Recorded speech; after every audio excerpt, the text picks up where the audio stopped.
So today we're going to rank every single attraction at Magic Kingdom. This is the most highly attended theme park in the entire world, and they have a great collection of attractions to dig into. I've been to Magic Kingdom multiple times, and honestly, my love for this park has grown very recently. I used to think of it as just an inferior Disneyland, which it is, but over my last couple visits, I've started to appreciate Magic Kingdom more and more for the park that it is. And even then, it's being developed even further with the removal of the Rivers of America, and they're replacing it with a Cars Land, and then down the line they're gonna add a Villains Land, which is very exciting, but I still don't know how I feel about removing the Rivers of America, because that's like my favorite part of Disneyland Park.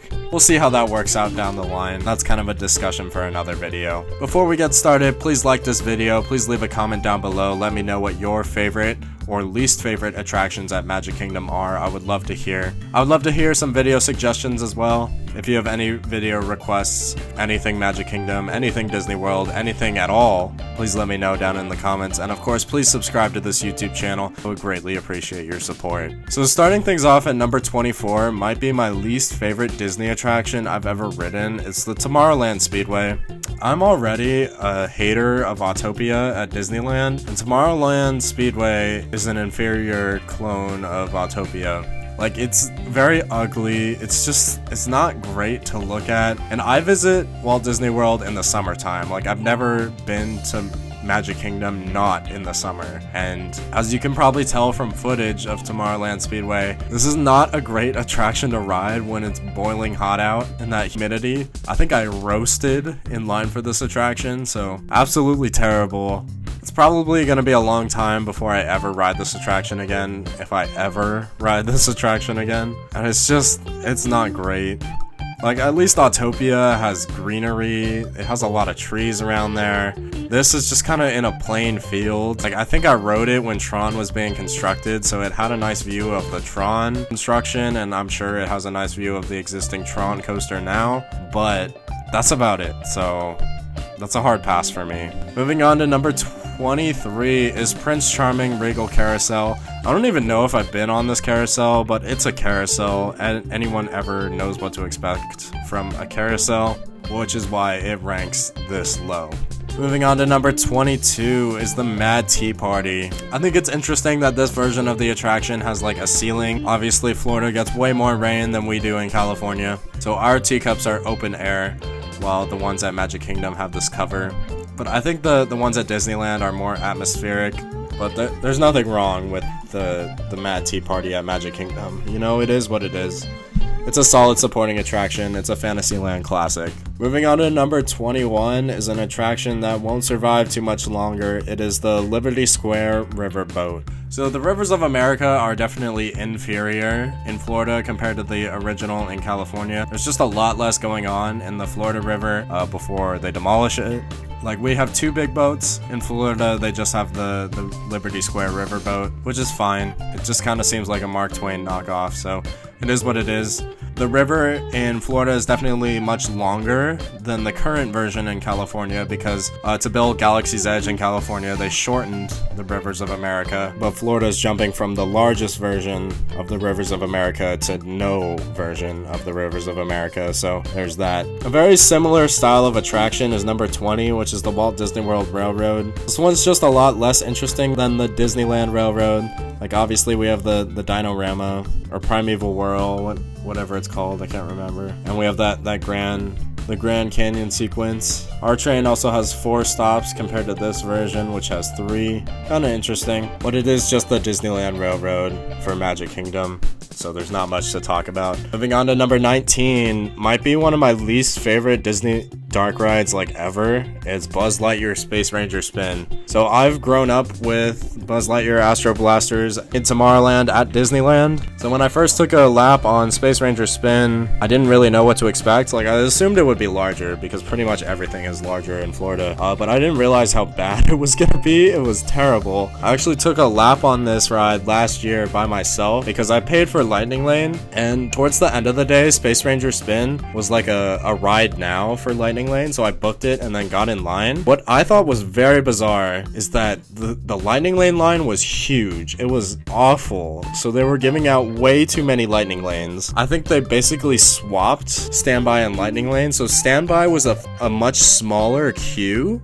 but it barely moved because they were flooding lightning lane, because lightning lane filled the entire indoor queue for the attraction. So it's just like, what is happening? I was like in shock watching this. I was like, I can't believe the app is booking lightning lanes for right now, and then you get in line. The ride is so bad that they have to artificially create demand for the attraction by giving away lightning lanes. Like, that's insane. I don't know if it's always like that. I don't know if that was just a summer thing, or maybe each park day is kind of like its own story. Maybe something was going crazy with Space Ranger Spin that day. It felt like it was intentional and planned. It didn't seem like they were like panicking. I don't know.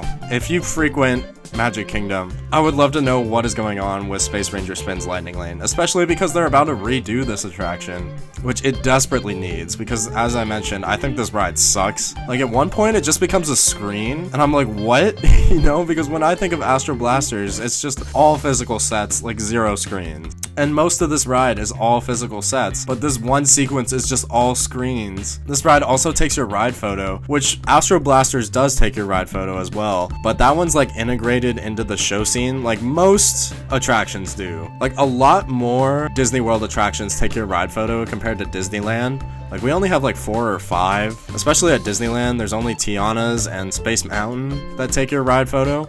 And then DCA has Incredicoaster, Radiator Springs Racers, Guardians of the Galaxy. I think that's it. But like, pretty much every major ride at Magic Kingdom takes your ride photo, including Space Ranger Spin.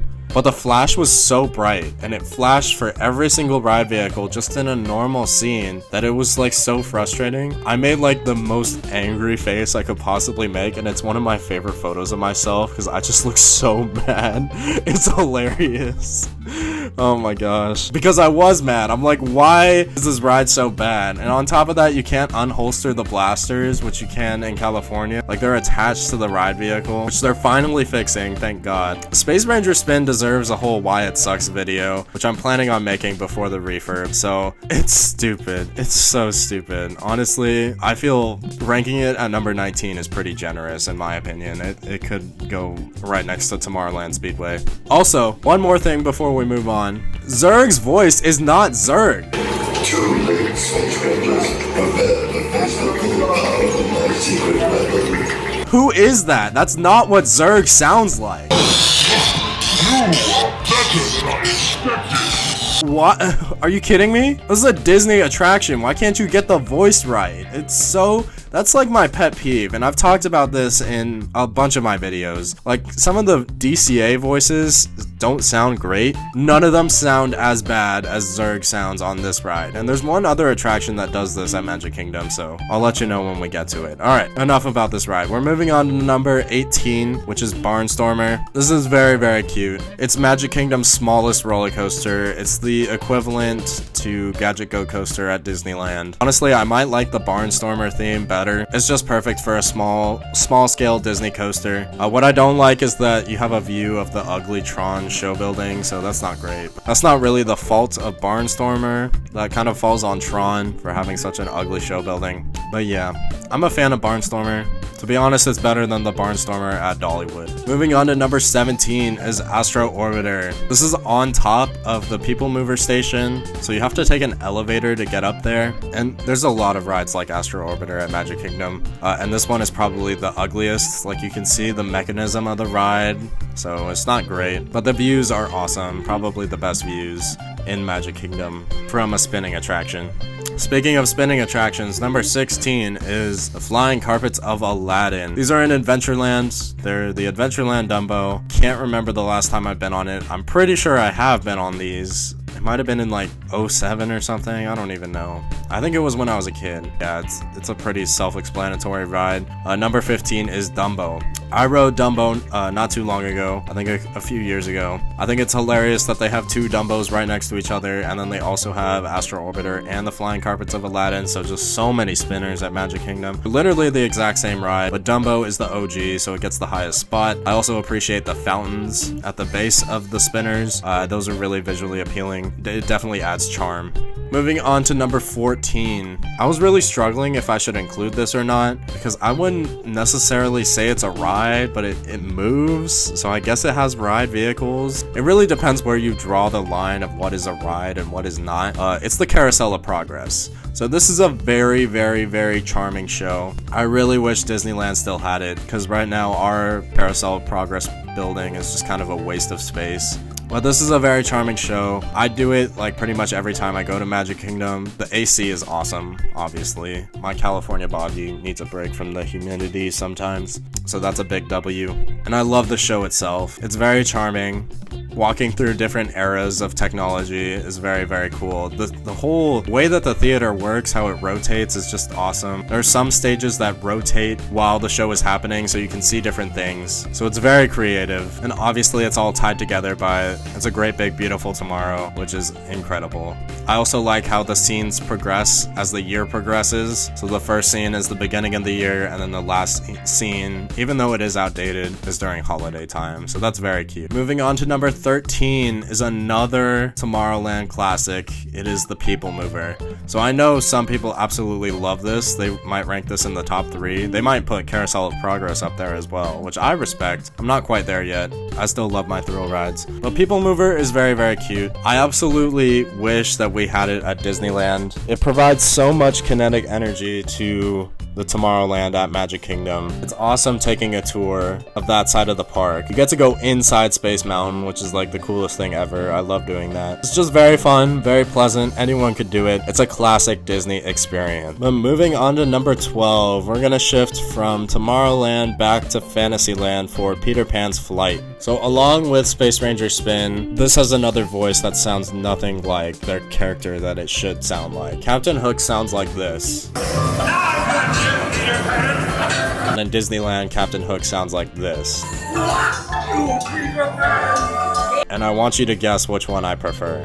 What was that? That was awful, you know? Why doesn't he sound like Captain Hook? That's absolutely ridiculous. That's so stupid. So that's probably my biggest problem with Peter Pan's Flight. Other than that, just like a lot of these attractions, it's a classic Disney experience. It is very low capacity and very popular because of the ride system. Like, it's very unique. Like an inverted dark ride, there's not many of those out there. And just like the one at Disneyland, it gets a long line. The great thing about this one is that it has a much better queue than the Peter Pan's Flight at Disneyland. Like, ours is pretty bad. Florida just does queues way better, which I appreciate. But you know, you won't catch me in line for Peter Pan's Flight most of the time because I have a lot of other priorities at Magic Kingdom. Peter Pan's Flight is, if I'm gonna do Peter Pan's Flight, it's gonna be early in the morning or late at night when the wait time is pretty much non-existent. I do appreciate that this one has a moving loading station. That's pretty cool, but it definitely could have been higher capacity. Like, it still just has that one row of seats per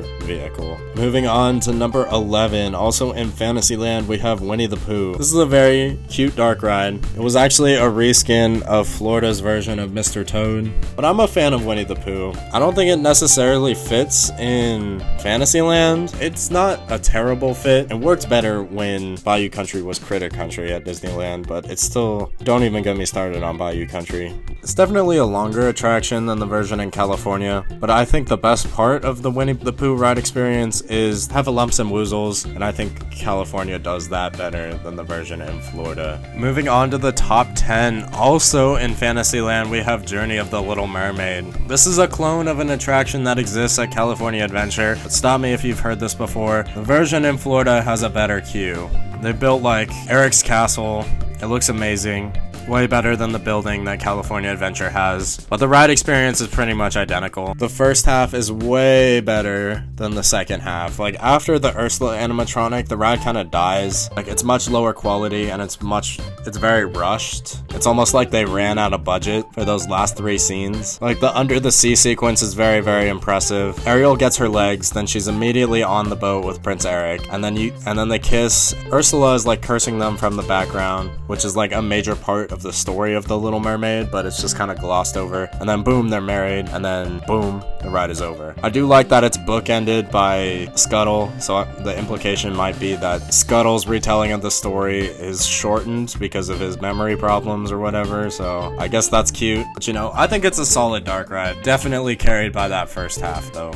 Moving on to number 9, might be one of the hardest rides to rank. It's a Small World. So obviously the facade is way more impressive in California. The version in Florida is indoors, which is kind of cool to some extent, and it also makes sense because Florida weather. But it's just so much smaller scale, and it doesn't have the gold that the version in California does. Disney's also been using the Small World facade at Disneyland for like projection shows, which is really cool, and they just don't have that ability in Florida. But other than that, like the indoor sequences are very, very similar. I think the version in California is a little longer. That being said though, I am a sucker for the theme park imagery in the finale of the Small World at Magic Kingdom. That's very, very cute. I love the light roller coaster, I love the Ferris wheel, I love the carousel. That's very adorable. But It's a Small World is just a classic Disney experience, and it's almost like a must-do for anyone that goes to the park. Moving on to number 8 is Jungle Cruise. I haven't been on this version of Jungle Cruise for a while, but it's much larger. There's like a whole indoor sequence. Like you go inside a temple, which is really cool. Other than that, it has a lot of similar beats to the Jungle Cruise at Disneyland. It's another classic Disney ride experience. The skipper can kind of make or break it. Like if you get a good skipper, it can be like fantastic. If you get one that kind of doesn't care, then the ride experience is obviously going to suffer. So that's an added wild card. But it's a Disney original and something you should do. Moving on to number 7. This is the first of 3 attractions I have a review video for. It is Seven Dwarfs Mine Train. I think I like this ride more than most like coaster nerd, theme park nerd style people. Like obviously it's very, very, very popular, so that means the general public absolutely loves this ride. It's adorable. The swinging ride vehicles have a different dynamic to pretty much every other Disney coaster. It's glass smooth. It's very, very smooth. I got to ride this during the fireworks in 2023, and that's like one of my favorite Disney memories. That was so fun because that ride is so close to where they launched the fireworks for Magic Kingdom, and the Magic Kingdom fireworks are absolutely massive. They have like bombs that go off. It's unreal. But the roller coaster sections are short but sweet, and the dark ride section is pretty well done. I like the animatronics even though they do have projected faces, and again I have a full review video for this attraction, so you should check that out if you have not already. Moving on to number 6 is an attraction that is actually closed at the time of this recording. It is Big Thunder Mountain. So they closed it to retrack it, and I believe they're adding the same finale effects that we have on the final lift hill in California. So those were the 2 reasons why I preferred the Big Thunder Mountain in California over the version in Florida. I know some people make the argument that, oh, it's a runaway mine train, it's supposed to be rough, but like, come on. A smoother roller coaster is definitely preferred by mentally stable people. That's a joke, don't get mad. It's okay if you like rough roller coasters. I like rough roller coasters too, but you know, if I was given the option between a smooth Big Thunder Mountain and a rougher Big Thunder Mountain, I'm gonna take the smoother Big Thunder Mountain, which is now gonna be the case in Florida. I also do appreciate that their Big Thunder Mountain is along the river. That's obviously not gonna last much longer, but it's a cool visual for now. It's another classic Disney ride experience. When I last rode the old track on this version, I equated the roughness on this Big Thunder Mountain to like the roughness you would feel on an Aero Looper. Like the texture felt very similar, obviously, even though those are obviously very different ride types, but it's an awesome little roller coaster. Moving on to number 5 is another attraction I have a review video for. It is Tiana's Bayou Adventure. I'm very opinionated on Tiana's Bayou Adventure. I've talked about this ride for like literally hours on this channel. I'm kind of tired of talking about it. I do prefer Splash Mountain. Splash Mountain was my favorite ride. This isn't the worst thing ever, but it's not great, and in my opinion, it should have been great. It had the potential to be great, which is one of the most frustrating aspects of Tiana's Bayou Adventure. My biggest criticism of the ride experience in Florida is the fact that there's so much dead space. Like, you're just floating for such a long time where you're not really looking at anything. For both Florida and California, I believe they have the exact same number of animatronics animatronics, even though the attraction in Florida is much larger than the attraction in California, which is the case for most of these rides. So Florida did kind of get scammed because they had a larger ride, and Disney put in the same amount of effort to retheme this ride as they did for the version in California. So that's kind of stupid. In terms of story, this ride is lacking emotional diversity. It's very one note. The first animatronic you see is Tiana, and she's like, let's go get musicians for our party. And then after the first drop, you're in the bayou looking for a musician. And then Mama Odie shrinks you down to the size of a frog, and you're looking for frog-sized musician. And then you go down the big drop, you're outside, and then the grand finale is the party. So it's just party, party, party. There's no emotional diversity, which a lot of the best attractions do have emotional diversity. Like, obviously this is Magic Kingdom, so there are a lot of rides that don't have emotional diversity. Like, It's a Small World, probably the best example. But you look at dark rides like Journey of the Little Mermaid, where you have that sequence with Ursula. You look at Winnie the Pooh with the Heffalumps and Woozles. You look at Peter Pan's flight, which transitions from the majestic flight over London to a majestic flight over Neverland, and then you're like put in the action of Peter Pan and Captain Hook, even though Captain Hook's voice sucks. Like, that's emotional diversity, and Tiana's Bayou Adventure just doesn't have it. But because it is such a large scale ride, because it used to be Splash Mountain, by far was my favorite ride at Magic Kingdom before it closed. That's why it ranks at number 5. Also, the animatronics are really impressive for the most part, but the retheme dropped it from number 1 to number 5, so keep that in mind. Moving on to number 4 is Pirates of the Caribbean. This is another one of those attractions that I have a review video for. This is much smaller than the original version of Pirates of the Caribbean because Magic Kingdom did not open with pirates, and then everyone complained that it didn't have pirates, so Disney had to quickly throw together the money to build a version of pirates, which is why Florida got stuck with the smaller Pirates of the Caribbean. I still think it's a good ride, even though it's obviously inferior to the version in California. The one thing that I forgot to mention in that review video is that I really like these skull rocks right here. I like how it lines up like that, and then you float by it and it looks like normal rocks. But other than that, I'm happy with my review video. I really dive in depth with this attraction.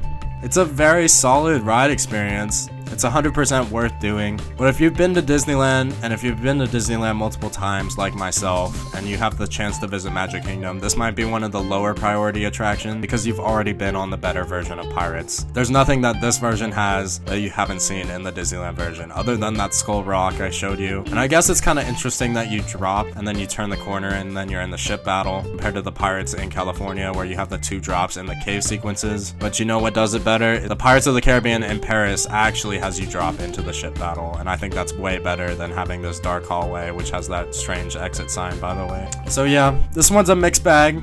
But it's still a great ride experience, still a great attraction, and worthy of a top 5 spot. Moving on to number 3, this attraction shot up my list. I used to hate on it. It's Space Mountain. So this is not like the Space Mountain at Disneyland, in case you didn't know. This is basically Disney World's Matterhorn, but obviously it has the Space Mountain theme instead of the Matterhorn theme. But it's basically the exact same ride system. There's 2 tracks. It's the same track type. It's that inline seating. Instead of having the seatbelts like Matterhorn has, this ride has lap bars, which is not ideal. The queue experience is great. I live for the Star Tunnel music. That might be one of my favorite sections of queue I've ever waited in. I love the music for the Star Tunnel. The off-ride music for this version of Space Mountain is absolutely unreal, even outside of the Star Tunnel.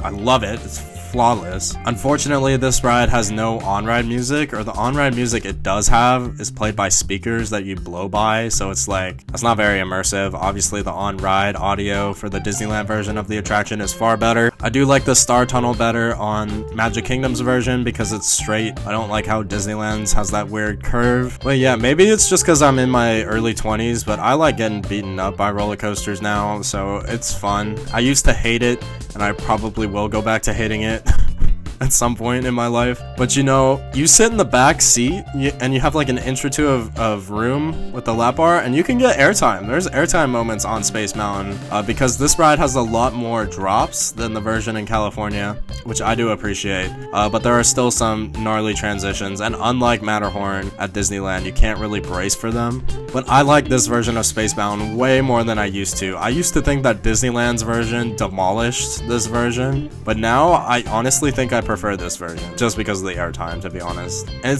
it's a really fun ride. I do like those helixes where you have that sound effect of the whirring, and then you have that red tunnel at the end of the ride. Plus the lift hill with like the upside down astronauts, that's pretty cool. So overall, I like Space Mountain way more than I used to, and it's worthy of a top 3 spot. I rode this attraction 3 times last time I was at Magic Kingdom, all 3 times in the back. So I'm a big Space Mountain fan now. Moving on to number 2 is the newest attraction at Magic Kingdom. It is Tron Lightcycle Run. I totally forgot I made a video about this ride, so I've made videos for 4 of these attractions. Tron is an awesome ride. It seems to be kind of controversial, like some people call it overrated. I wouldn't say that. It's a visual spectacle from an on-ride perspective. From off-ride, as I mentioned, the show building is pretty ugly, but the canopy is breathtaking at night, and even during the day it's like gray, which isn't great, but it fits in with the rest of Tomorrowland beautifully. I also like how Space Mountain like pokes through the canopy. That's a pretty cool visual. It's not the longest Disney coaster. Like after the canopy, the indoor sequence isn't that long. Like you go through all the energy gates pretty quickly. You have that mirror effect, which is kind of cool. And then you have those 2 projections before you hit the final brakes. That brake lighting is also awesome. I do appreciate that. In terms of forces, you have some light laterals. You have a couple helixes that pull some positive G's in the show building. Popping into a couple of those mid-course brake runs, you can get some light weightlessness, especially in the front row. But what this ride does really well is presentation and the launch. The launch is absolutely unreal. It might be one of the best moments on any Disney ride ever. It's so much fun. The lighting is incredible. The pulsing music leading up to the launch is just addicting. And then the launch itself is actually pretty forceful. And if you ride the ride at night, you go straight into the canopy with all those lighting effects. It's magical. I love it. But number 1 might be no surprise to you. It is the Haunted Mansion. I love the Haunted Mansion. It is my favorite ride at Disneyland, and the same is true for Magic Kingdom. I do have a lot of opinions on this version of Haunted Mansion, so a full review video for this attraction has been on my to-do list for a while, but I still haven't gotten around to it. This ride has more differences than you might expect to the original counterpart in California. Like, I think it's so weird that you go down the portrait hallway in a doom buggy, but you know, that's cool, I guess. The newest change that they made is adding the Hatbox Ghost, and they put him near the candelabra at the endless hallway instead of at the attic, so that has a lot of Haunted Mansion fans upset, because the story of the Haunted Mansion is that you're not supposed to see the ghosts, ghouls, and goblins until after the seance room with Madame Leota. I don't know why you get to see the Hatbox Ghost before Madame Leota, but it is what it is, especially since that space where the Hatbox Ghost is in California is just blank in Florida, so I don't know why they couldn't make it work. I don't know if it's a reference to the Haunted Mansion movie that came out a couple years ago, because the character, the Hatbox Ghost, had a couple scenes in like an endless hallway like that. It is what it is, I guess. This version is longer, because as I said, you go down the portrait hallway in the doom buggy. You have a library sequence, which we don't have in California. You have the Shadow Man playing the piano, which we do have, but he doesn't get his own scene like this version. And then you have the staircase sequence, which is pretty cool. And then you basically start the version in California with the endless hallway and their version of the Hatbox Ghost. And then the rest of the ride is the same until you get to the ending. California's version has this unload ramp where you can see Little Leota. Florida doesn't have that ramp, so you see Little Leota while you're on your doom buggy. So the pacing is a little bizarre because the ghost host explains what the hitchhiking ghosts are. You see the hitchhiking ghost, which by the way, I don't like those animations. You see Little Leota, and then the ghost host says, and then the ghost will follow you home. I think it makes more sense in California where you see the hitchhiking ghost, the ghost host tells you ghost will follow you home, and then you have Little Leota. I could talk about the Haunted Mansion for so long. The stretching room is fascinating because the stretching room only exists because it was a solution to a problem at Disneyland, and it was such a great solution that this version of the attraction, which did not have that problem, included the stretching room because it's such an integral part of the attraction. So that's unreal. They actually had to completely redesign the stretching room because you can't go underground in Florida because it's just swamp. So the stretching room stretches up in Florida instead of in California where it stretches down, so that's kind of funny. But overall, it's just a fantastic ride. You have to do it whenever you go to either Disneyland or Magic Kingdom, and it is currently my favorite ride at Magic Kingdom. So that is how I rank all these attractions. Do you agree with me? Do you disagree with me? Please let me know down in the comments below. Please like this video, and of course, please subscribe to this YouTube channel, and I will catch you later.